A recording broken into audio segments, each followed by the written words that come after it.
Ako kontento. Tara tagay tayo, tapos hindi pumunta sa malayo, sa walang may paki.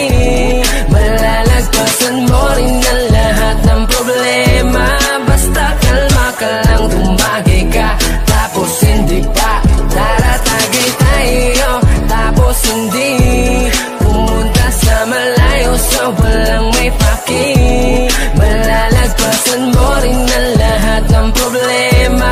Basta kalma ka lang, tumagay ka, tapos hindi pa.